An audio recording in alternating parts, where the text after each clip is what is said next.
मेरे दोस्त, कुरान ऐसा में ऐसा किताब नहीं, रब ने बता दिया है कुरान में। ये कुरान में जो हो गया, जो बीत गया, जो बीत रहा है, आगे वाला जो होगा, वो सब कुछ इस कुरान में है। फिर भी कुरान दब चुका है। क्यों? हम लोग को जिंदगी की यही सच्चाई है। किसी की कह नहीं पा रही है, हम लोग मान लिया, लेकिन कुरान को कहना नहीं माना। कोई अगर कह दिया, अगर कोई भी कह दिया ये कुरान सिर्फ यही काम के लिए, कोई भी धर्म के लोग हो, मुसलमान हो चाहे गैर मुसलमान, गैर मुसलमान अगर ये कह दिया कुरान तो सिर्फ यही कहते हैं, बस तुम लोग यही करो, और क्या चाहिए, बस वही लेके पड़ गया और वही लेके हम लोग जिंदगी सफर कर रहे हैं। बाकी जो कुरान के अंदर जो है वो सब कुछ दब चुका है, सब कुछ दब चुका है, दब गया। अब वो बाहर नहीं निकल पाया। हम लोग जिंदगी में थोड़ा सा ब्याह शादी में अगर कोई लड़की देखने आता है तो अगर शायद पूछ लेगा, ये लड़की ये जो है तुम्हारा घर का, ये घर का लड़की कभी कुरान पढ़ सकता है क्या? अगर ना कहोगे, ये एक बड़ी बात है भाई। मुस्लिम घराने का अगर कोई लड़की या लड़का लड़की देखने जाए तो वो लड़की के साथ जो लोग आता रहता है वो पूछता रहता है, ये लड़की कुरान पढ़ सकता है? अगर गलती से भी वो कह दिया नहीं मैं नहीं पढ़ सकता हूं, तो याद रखना ये कितना भी मूर्ख है लड़के लोगों को। इस तरह अगर इन लोगों को अगर कुरान पढ़ना ना आता हो, अगर ये लोग पूछे लड़की को तुमको कुरान पढ़ना आता है, अगर लड़की कह दिया नहीं मेरे को कुरान पढ़ना नहीं आता है, तो वही लड़का ये कह देगा ये शादी नहीं होगा, ये लड़की मेरे को पसंद नहीं है, क्योंकि ये कुरान नहीं पढ़ सकता है, कुरान को इसको पढ़ना नहीं आता, कुरान ये जानता नहीं, इसलिए शादी भी नहीं करता है। ऐसा रिवाज भी, ऐसा बात भी दिखा गया है इस दुनिया में। लेकिन उस लड़का भी कुरान पढ़ नहीं सकता है। अगर लड़की ये कह देते, लड़की के घर वालियों ने, जे अगर तुम भी कुरान पढ़ सकते हो, अगर तुम कुरान पढ़ नहीं सकते तो मैं भी तुमको शादी नहीं करेंगे। ये बात बांधती, क्योंकि यही बात रहेगा, क्योंकि लड़की को कुरान सिखाना जरूरी है, क्योंकि उसका शादी ब्याह करवाना है, शादी करवाना है, यही टेंशन रहता है माँ बाप। लेकिन कैसे करे बताओ? इस कुरान को कैसे ऊपर लाओगे? यही तो रह गया हम लोगों को जिंदगी भर, बाकी सब कुछ कुरान के अंदर दफन हो चुका है, कुरान में दब गया। ऐसा बहुत सारा कम आलिम होगा जो ये सब अब आहिस्ता आहिस्ता निकल रहा, उन लोगों की जिंदगी में आयत को और लंबी कर दे और सहन को और बुलंदी मकाम पर पहुंचा दे उस आलिम लोगों। मैं तो सिर्फ सोच ही सकता हूं, आप लोगों को शेयर भी कर सकता हूं, बस इससे ज्यादा कुछ नहीं कर सकता, क्योंकि सीखने के लिए इस दुनिया में जितना दिन हयात जिंदगी में रहूंगा, और आंखों की रोशनी जब तक रब ने दिखे रखे जब तक, तब तक पढ़ता रहूंगा और आप लोगों के साथ शेयर करता रहूंगा इंशाअल्लाह। तो दबाओ मत, कितना दब चुका है अब बताओ, कितना दब चुका है? यही तो बात कहना है। कुरान में मैंने पहले जो बताया, अगर मैं डॉक्टरी पढ़ना है तो कुरान में है, कुरान से ही पूछो तुमको क्या चाहिए, कुरान में है या नहीं, तब तो पता चलेगा कुरान क्या चीज है, कुरान को क्या करना चाहिए, कुरान को पढ़ना चाहिए या नहीं पढ़ना चाहिए। कुरान से पूछो सबसे पहले। अगर कुरान से नहीं पूछोगे तो कैसे पता चलेगा इस कुरान के अंदर क्या है? दिमाग में हम लोग कई कुछ ठोक दिया है, वो गांठ मार के बैठे हैं दिमाग में, जैसे सिर्फ कुरान को इस कई चीज़ों के लिए पढ़ो, याद कर लो, बस और कुछ नहीं है कुरान में, और कुछ नहीं है। ऐसा सोच अगर जिंदगी में रहोगे तभी तो तुम्हारा जिंदगी बर्बाद हो जाएगा, याद रखना। कुरान से ही पूछो ना, अगर तुम ये कहोगे मैं कुरान से ये पूछूंगा, अगर कोई मस्जिद के मुअज्जिन को जाके तुम पूछोगे तो ये तुमको बात थोड़ी पता पाएगा। जो लेवल की बात तुम पूछने वाले हो, उसी लेवल की तुम्हारे बात के हिसाब से बिल्कुल वैसे आदमी से जाके, वैसे आलिमों से जाके पूछो, तब जाके तुमको 100 ये मिलेगा, जवाब मिलेगा। ऐसा नहीं है तुम कहीं किसी को वजह घर के एक छोटा सा तलबा इल्म को जाके पूछोगे मैं कुरान में ये है क्या, ये बताओ। अगर वो छोटा सा बच्चा हो, चाहे कोई गांव का एक कोने में कोई एक मस्जिद का इमाम से जाके पूछोगे तो वो बता थोड़ी पाएगा। इस कुरान समंदर से भी बढ़कर है। कोई कोने में जाके डुबकी लगा के क्या तुम कहोगे इसमें समंदर के नीचे से मैं कुछ निकालूंगा, तो कुछ हाथ नहीं आए।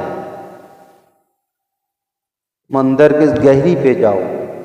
जो लोग इस कुरान के अंदर डुबकी लगाता है उस आदमी के पास जाओ, उस इंसान को ढूंढो अगर तुमको चाहिए तो। और हम लोग यही कोशिश करेंगे इंशाल्लाह एक दिन ना एक दिन इस कुरान को दुनिया, पूरा वर्ल्ड दुनिया को सामने ऐसा ही प्रेजेंट होगा जो इस कुरान की सिवा और कोई किताब नहीं है। कुछ भी अगर सीखना हो इस कुरान से सीख सकते हो। इस कुरान से ज्यादा बढ़कर कोई किताब है ही नहीं। ये आला वाला किताब है, ये इतना ऊंचा माकाम वाला किताब कहने वाला फिर अल्लाह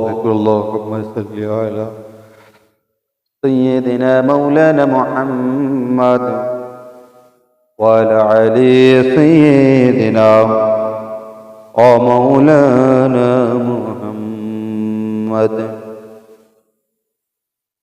व अला आलि सय्यदना ओ मौलाना मुहम्मद।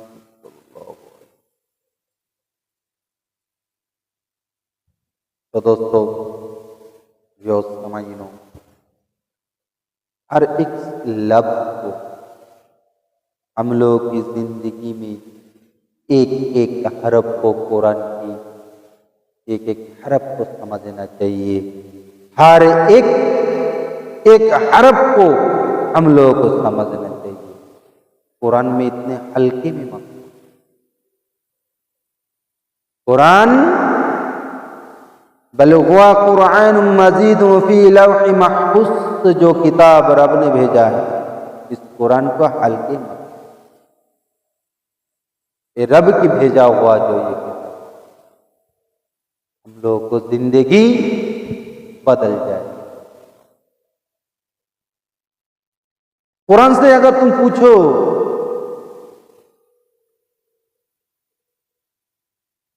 इस दुनिया में कैसे चलेंगे, दुनिया कैसा चलेगा, कुरान तुम बताओ, तुम्हारा पास है? कुरान बताएगा हाँ ये दुनिया कैसे चलाया जाता है, दुनिया को कैसे देखभाल करना चाहिए, इस कुरान में।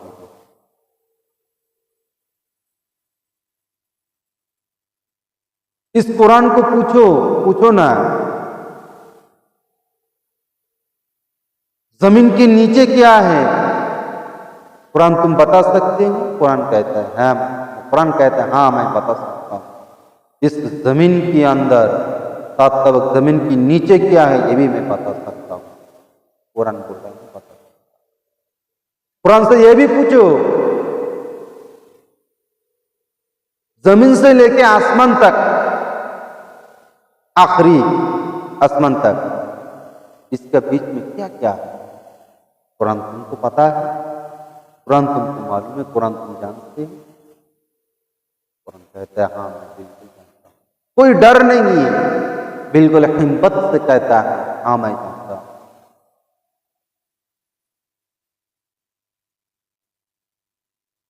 कुरान में ये भी कहते हैं कोई छोटी छोटी एक जर्रा सा भी सवाल का जवाब कुरान तुमको दे सकता है, लेकिन इतना लंबा पढ़ाई करने के लिए इसकी जगह भी होती है।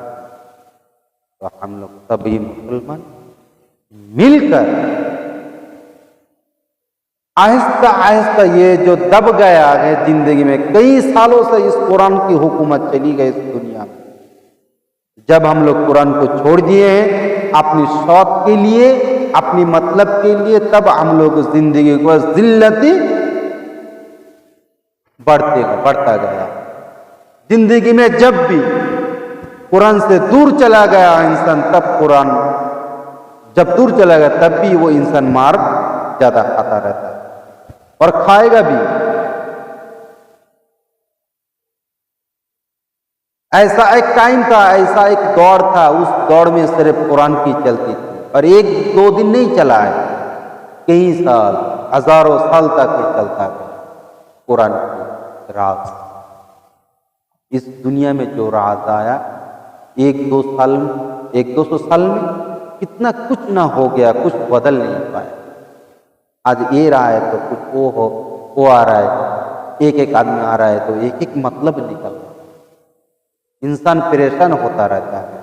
और उस टाइम की दौड़ में इंसान सुकून के साथ सोता रहता था, और इस टाइम के इंसान सो नहीं पाता कि ना जाने कहीं क्या हो जाए, चैन की नींद नहीं ले पाता। इस दुनिया की दौड़ में हर घर में सुख नहीं है, खुशहाली नहीं है, हमेशा हर टाइम दुखी रहते हैं। उस टाइम ऐसा नहीं था, खाना नहीं रहता था घर में, पेट में खाना नहीं पड़ता था, भूखा रहते थे, थोड़ा सा पानी की प्यास बुझा लेते, पेट भर के वो सो जाते थे, लेकिन दिल में इतना खुश था, मुंह में उसका मुस्कुराहट था, मुस्कान था, उसके चेहरे पे भी मुस्कान था, होठों पे भी मुस्कान था। ये सब कुछ भूतों की तरह गायब हो चुका है, जिंदगी में कभी आने वाला है या नहीं ये पता है। मेरे दोस्तों, जिंदगी बहुत कुछ सीखना है, हर एक चैप्टर है हर एक चीज का सीखने के लिए। ये जो कुरान,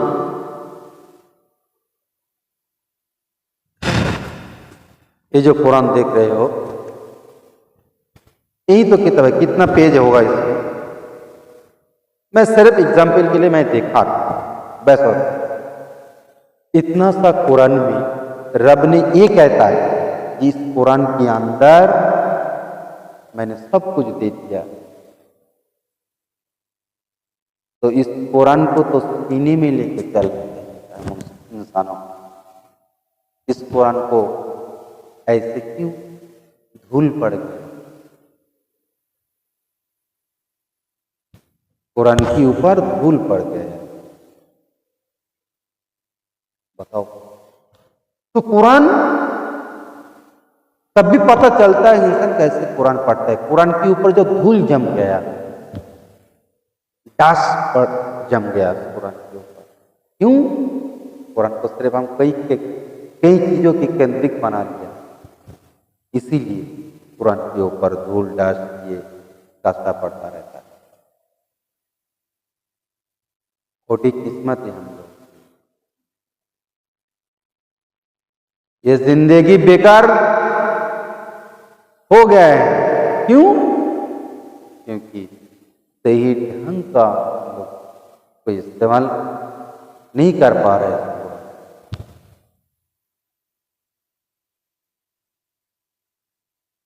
कुरान की सब जगह चलती है तो पता चल जाता है ये हकीकत क्या है।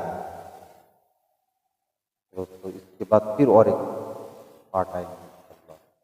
अस्सलामु अलैकुम व रहमतुल्लाहि व बरकातहू। सदक़ल्लाहुल अज़ीम व सदक़ रसूलुहुल